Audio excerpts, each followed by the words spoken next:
Hello everyone, তনয়ার পাকশালাতে সবাইকে স্বাগত জানাই। যারা ফার্স্ট টাইম চ্যানেলটা ভিজিট করছো তাদের কাছে অনুরোধ রইল চ্যানেলটা সাবস্ক্রাইব করো, পাশে থাকা বেল আইকনটি প্রেস করো যাতে নতুন নোটিফিকেশান তোমাদের সামনে চলে আসে।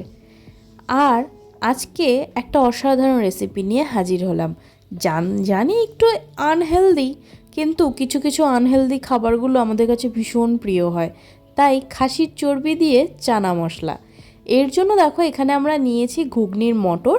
এখানে এটা সম্পূর্ণ তোমরা তোমাদের আন্দাজ অনুযায়ী নিও, কে কতটা বানাবে তার উপরে। আমি এখানে 2.5 মুঠ মতন নিয়েছি হচ্ছে ঘুগনির মটর, আর নিলাম সেম প্রসেসেই আবার 2 মুঠ মতন নিলাম কাবলি চানা। তোমরা চাইলে কিন্তু শুধু ঘুগনির মটর দিয়েও করতে পারো বা শুধু কাবলি চানা দিয়েও কিন্তু করতে পারো। এবার এটাকে ভেজানোর জন্য দিয়ে দিলাম বেশ খানিকটা পরিমাণে জল। এটা অন্তত পক্ষেও 4 থেকে 5 ঘন্টা কিন্তু জলে ভিজিয়ে রাখতে হবে, তাহলে এটা ফুলে ডবল হয়ে যাবে। সামান্য নুন দিয়ে ভিজিয়ে রেখেছিলাম। চলো তো এবার এটাকে প্রেসার কুক করে সিদ্ধ করে নেওয়ার পালা। খুব সুন্দর এটা কিন্তু ফুলে ডবল হয়ে গিয়েছে, যেটাকে আমরা এই প্রেসার কুকারের মধ্যে দিয়ে দেবো। খাসির চর্বি দিয়ে কিন্তু এটা একটু আনহেলদি বটেই, কিন্তু খেতে কিন্তু বড্ড ভালো হয়। আর এর জন্য এখানে দিয়ে দিলাম একটা ছোট্ট সাইজের আলু। এবার দেখো আলুটাকে খোসা ছাড়িয়ে এইভাবে 4 টুকরো করে প্রেসার কুকারের মধ্যে সিদ্ধ করে নেব। তোমরা চাইলে কিন্তু আলুগুলোকে ছোট ছোট কুচি করে সেটাকে ভেজেও করতে পারো, তাতেও কোনো অসুবিধা নেই, বা এই প্রসেসেও করতে পারো। পরিমাণ মতন জল দিয়ে এবার এটাকে 4টে হুইসেল আমরা দিয়ে নেব। দেখো ততক্ষণে এখানে আমরা কিছু মশলা নিয়ে নিয়েছি, যার মধ্যে দিয়েছিলাম 1.5 খানা পেঁয়াজ, টমেটো, আদা, রসুন, কাঁচা লঙ্কা।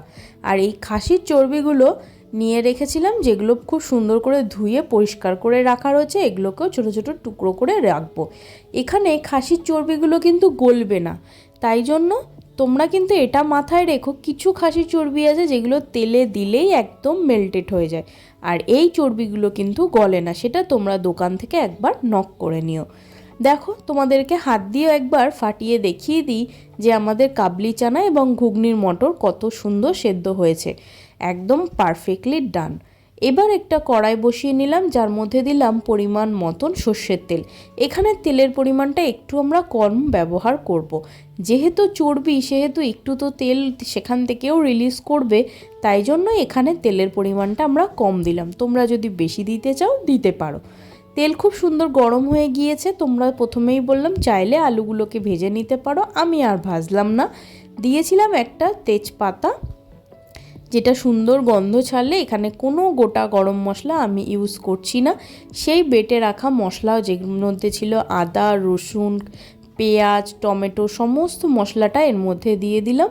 দিয়েছিলাম কাশ্মীরি লঙ্কার গুঁড়ো এবং গুঁড়ো গরম মশলা।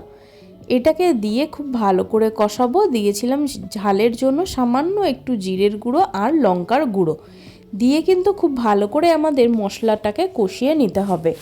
মশলা থেকে যখন সুন্দর ভাজা গন্ধ ছাড়বে তখন দিলাম পরিমাণ মতন হলুদের গুঁড়ো, দিয়েছিলাম পরিমাণ মতন নুন। দিয়ে দেখো খুব ভালো করে কিন্তু আমাদের আবারও একটু সামান্য জল দিয়ে দিয়ে এটাকে মিডিয়াম টু লোতে রেখে কিন্তু খুব সুন্দর করে কষিয়ে নিতে হবে। যখন মশলাটা খুব সুন্দর কষে আসবে তখন দিয়ে দিতে হবে টুকরো করে কেটে রাখা খাসির চর্বিগুলো। এই চর্বি কিন্তু সত্যি কথা বলতে ভীষণ ভালো লাগে খেতে, আর এই চর্বি দিয়ে বড়া বা যে কোনো জিনিস রান্না করলে তার স্বাদ কিন্তু বেশ সুন্দর আসে। দেখো সাইড থেকে খুব সুন্দর কিন্তু তেল রিলিজ করছে।